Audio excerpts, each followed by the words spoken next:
Stop the FOMO. It's October 12th, 2023, and let's get into the news and tidbits for TV technology and home theater. Today, we're talking about the ratings longevity test and its 8-month update. And what did we learn from the 2023 TV Shootout? How can this shootout help your TV buying decisions?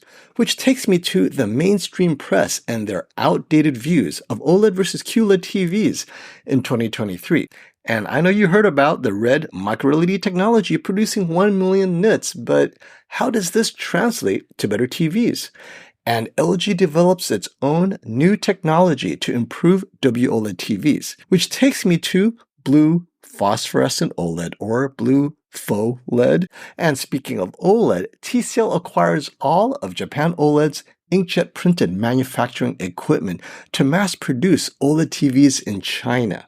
Uh-oh. And today's video is brought to you by Whokeys. Trying to build a PC on a budget but don't know where to buy your Windows 10 software on the cheap? Whokeys to the rescue.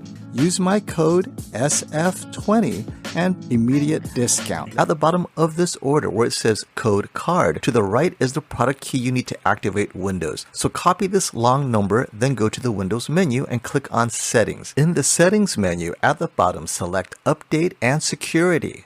Select Activation, then select Change Product Key, paste what you copied from Whokeys, click Next, click Activate, and you're done. You can download a copy of Windows 11 Pro with my discount code SF20 and bam! All right, let's get into the ratings longevity test 8-month update. Definitely watch this video if you're curious about how long OLED TVs last. I know there's a sample size issue, but after watching this video, my high-level conclusions are this.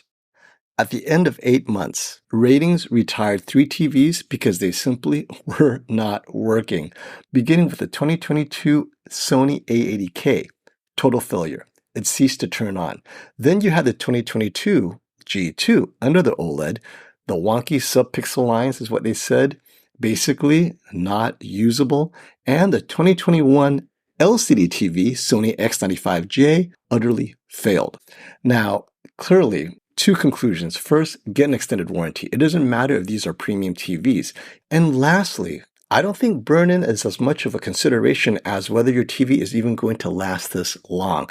Yes, I understand there's a sampling error, right? I mean, Ratings doesn't have hundreds of these models, just one of each.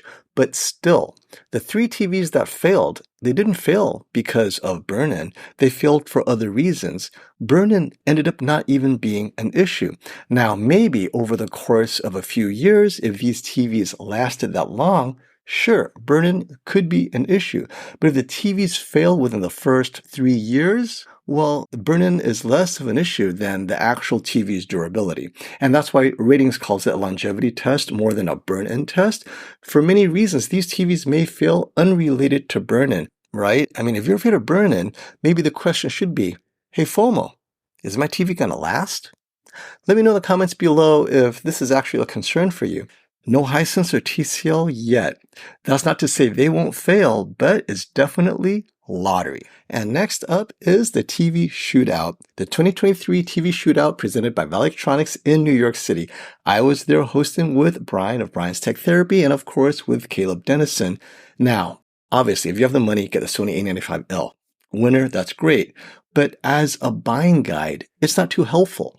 So rather than me suggesting getting the most expensive TV, which would be the Sony A95L, my suggestion is really for most people, and I'm saying 99% of you watching who are not specifically enthusiasts of any given brand, right? You just say to me, hey, what's the best TV out there? Get one of these 3 TVs on sale, S95C, G3, or A95L. And I would throw in there the S90C. Here's why. Ultimately, the winner here is OLED TVs, not just qd-oled, OLED in general. Here's why. We'll start with this WOLED versus qd-oled narrative. First and foremost, the qd-oled and the WOLED flagship this year, the G3, indistinguishable out of the box. What was it that Classy said? It looks like all the makers got together and set their TVs in a way where they were indistinguishable out of the box. Now, once calibrated, with the most challenging materials. Yes, there were differences on the reference monitor. Sometimes the differences were better on the G3, like upscaling. The A95L Mini complained that it was over sharpening, possibly. Some liked it, some did not. But ultimately, all three TVs are awesome. So the suggestion here is get an awesome OLED, but not just an OLED from the Shootout. The S90C at 77 inches, nearly indistinguishable from the S95C. Dwayne Davis preferred last year's G2 over this year's G3 with MLA. So ultimately, if you are shopping for a TV as a regular consumer who's just concerned with great image quality, watching Netflix, streaming, just whatever you can get your hands on at a great price, go with OLED first and foremost, and then the largest OLED you can get, because this takes us to another takeaway from the Shootout, which was our amazing experience with Phil Holland. Now, Phil Holland shared with us his viewing angle tool. Specifically, how far should you sit to get the best immersion? And the update now is 50 degrees is a comfortable enough viewing angle. So how far is that? Using his optimal viewing tool right here, right? Let's say 77-inch TV. So you enter 77 here, home theater environment, right? 20 to 80 degrees, preferred 50 degrees. You click submit. How far away should you sit from a 77-inch TV with a 50-degree viewing angle? It says right here, oh my goodness, 6 feet. 6 feet away from a 77-inch TV. That gives you the best immersion without feeling uncomfortable. And so what he did was he had us sit with our eyes closed in front of the TV. Once we were about 50 degrees, and well, in this case, 60 degrees, even closer, but then opened our eyes and it was like, not bad. The TV was big, but not too big. So that's something to think about. And that's another takeaway is go with size. That gives you an amazing immersion. But when you combine size with OLED, that infinite contrast makes a difference. Now, this takes us to the winner of the 8K shootout, the 8K TV. Congratulations again to the LG Z2 8K TV. But what makes the Z2 a winner? It's because it's OLED, more so, I think, than its high pixel density as an 8K TV. And this takes me to the flat panels article, right? From bad to worse for 8K TVs in 2023. Record sales plummet for 8K TVs. In other words, rather than predicting year-to-year increase in 8K TV sales, it's actually shrinking year-to-year. And why does that not surprise me? For two reasons. First, 8K TVs are expensive. But second, it's expensive and it's not better. And there's no content. So even if 8K resolution is a thing, there's no 8K content so that you could see that thing. So my recommendation is 8K may be great. I'm not arguing that 8K content on an 8K TV isn't great. That's a different discussion. What I am arguing is this. OLED gives you infinite contrast. That is more important and more impactful to your viewing experience than resolution. Start with OLED, 4K OLED. Now, if you want to go 8K, okay, from OLED you go to 8K, but the least expensive 8K Z2 OLED here in this case is, let's see, 77 inches, $10,000. It is on sale. It was $13,000.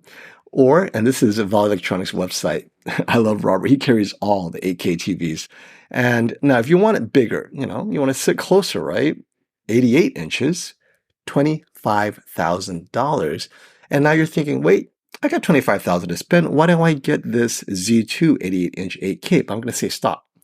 If you have $25,000, what about the 97-inch G2 4K? You're getting infinite contrast. It's a bigger screen. And how much, or rather, how far do you have to sit from a 97-inch to get that 50-degree viewing angle? Let's do the math. 97 inches right here, 50-degree viewing angle, and submit. Thank you, Phil Holland, for your tool. You sit 7 feet, 7 inches away. Let's say 8 feet. So if you want to sit 8 feet away from your TV, get yourself a 97-inch 4K G2, only $25,000. And I would prefer you spend it on a larger 4K OLED than a smaller 8K OLED, price being the same, which takes us to a slightly different discussion. OLED versus QLED. Which type of TV wins? This article was written October 10th, literally this week, like 2 days ago. And I'm thinking, oh, okay, let's see how relevant it is, right? Well, first, there is no mention of the A95L or the G3. And because they didn't mention that, all they mentioned were last year's C2 and A95K. What do we find? The same dated and obsolete bits of mainstream, I would say, urban myth now. And of course, when you ask which is right for you, OLED versus QLED, brightness. What did we learn in 2023? That the A95L, the S95C, the S90C, and the G3 with MLA are all equally bright, if not brighter, than any LCD TV, QLED LCD, QLED Mini LED, it doesn't matter. OLED is there. These articles need to be updated. No longer is brightness the reason to get a QLED LCD TV, Mini LED TV. I'll tell you the reason why you would get a Mini LED LCD TV, and that is simply size. 85-inch Mini LED LCD TV or just 85-inch LCD TV will be brighter than an 83-inch OLED because the 83-inch OLED TVs do not yet have MLA. The MLA allows the LG series G3 to get brighter, but the G3 the 83-inch doesn't have it, so it's not as bright. It's very similar to the C2 that's mentioned in this article. However, once qd-oled and MLA gets to the 83-inch size, then you're going to have to go to the 98-inch size or 100-inch size LCD Mini LED for that brighter benefit. Larger size, brighter TV, got to go even larger. But right now, up to 77-inch, 75 inches, OLED TVs, whether it's the G3, the S90C, the S95C, or the A95L, definitely as bright as any LCD TV in that size. So other than price, let me know in the comments below whether you're still debating between OLED and QLED TVs. Next up is, well, this record-breaking 1 million nits of red microLED. Now, this article that's on Tom's Hardware really talks about how this will help AR type glasses, right? And what they call the micro projectors. However, the question is, okay, great, 1 million nits, but how does this translate to TVs? I'll tell you right now. Right here, Saflux, which I saw at Display Week a few months ago, they have this red microLED, which they combined with quantum dots to give you this. Check this out. 4K QLED. Well, it says QLED. What it is it's using red microLEDs and quantum dot color converting layer to give you a 162-inch 4K display. Now, this is not a TV per se. This is for commercial signage, but you see where I'm going with this. You throw in the right processor, and this 162-inch 4K can become a TV in no time. And additionally, what they did was they combined the QD, the quantum dot, and the red microLED into an individual chip, right? And so this is why that's so cool. Normally, the quantum dot layer is a separate layer. The quantum dot color converting layer is its own layer. And then you have your light emitting layer. That's a separate layer. Here, they combine it into one chip. And as a result, they make this giant TV. Now, I know we are years away, but this is what I'm talking about is this might end up being a more cost-effective solution than micro LEDs. I mean, it's essentially self-emissive, right? So that's just something to look forward to maybe in 4 or 5 years, which is way better than the 8 years that's being predicted for true micro LED RGB displays.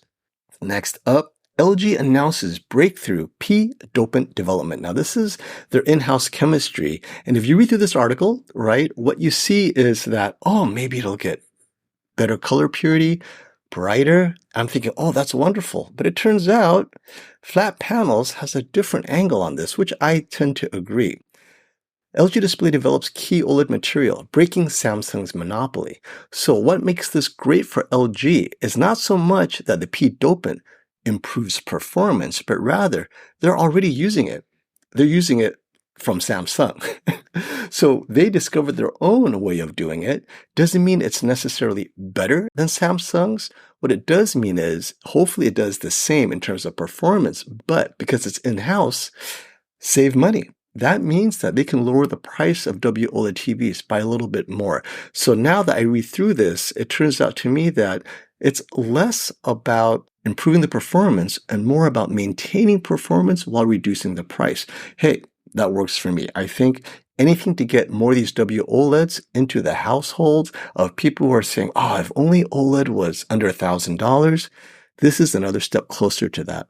What will truly increase OLED performance, in theory, is blue phosphorescent OLED. So now, what we know for sure, it will reduce power consumption by 25%, which means that if you allow power consumption to be high, does that mean brightness will be increased? And I'm assuming linear increase of 25%. Who knows? The reality is we won't know for a few years. Yes, blue phosphorescent material, OLED material, is available in 2024 for the TV panel makers to use and play with. But by the time it gets to the TVs, after they've done all their validation and testing and all that good stuff, it may be 2026. But then in 2026, what do we expect from use of this new blue phosphorescent OLED material? Lower energy for the same performance, or same energy usage, slightly brighter. I'm hoping for the latter because, we're just brightness hogs at the end of the day, right? Next up, CSOT is planning to buy Japan OLED's inkjet printing production equipment to initiate production in China.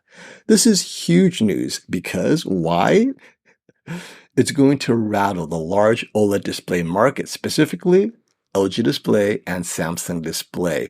So just as Samsung Display is getting in on QD-OLED, which we love, and of course LG WOLED, huge volumes at different sizes, all sizes, right? They've worked through with the MLA, it's brighter. TCL buys up Japan OLED's inkjet printed equipment. So a quick summary, inkjet printed RGB OLED is yet a third way to make OLED panels or OLED TVs. And specifically, it gives you an OLED that has actually even more accurate color than either QD-OLED or WOLED by LG.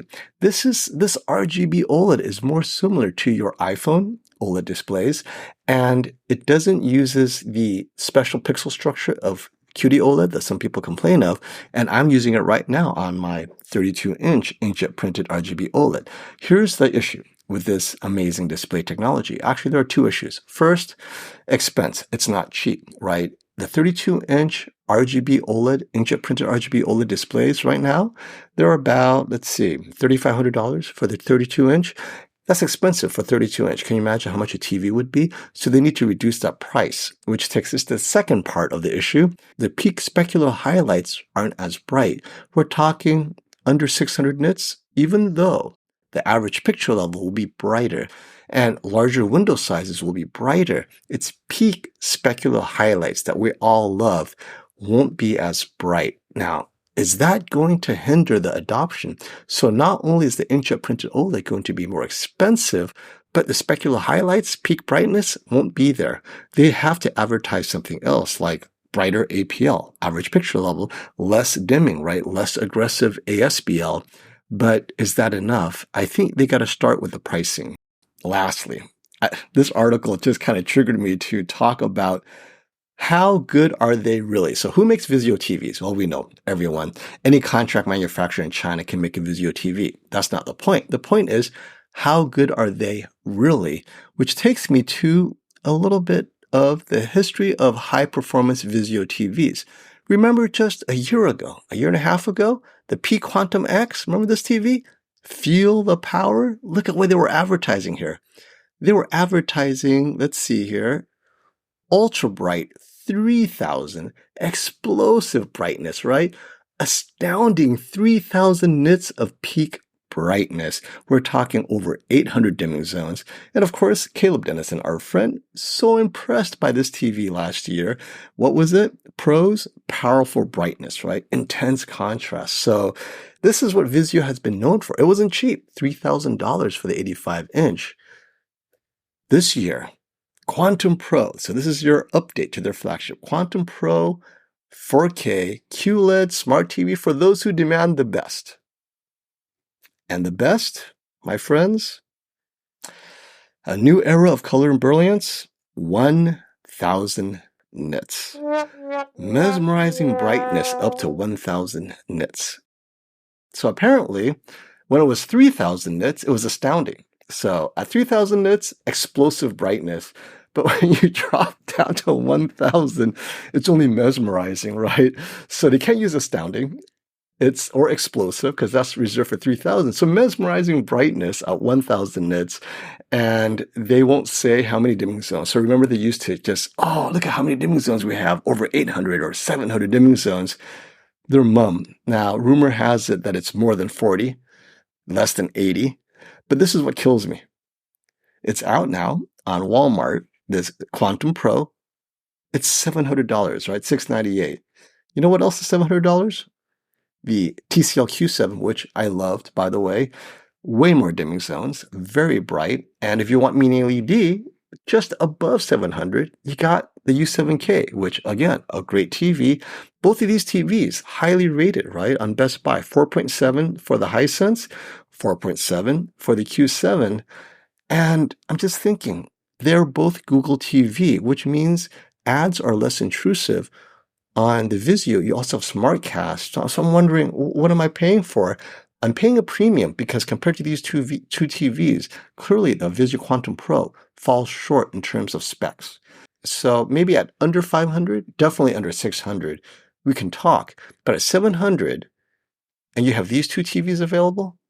So for those of you who are interested in the Vizio Quantum Pro, let me know in the comments below. Why?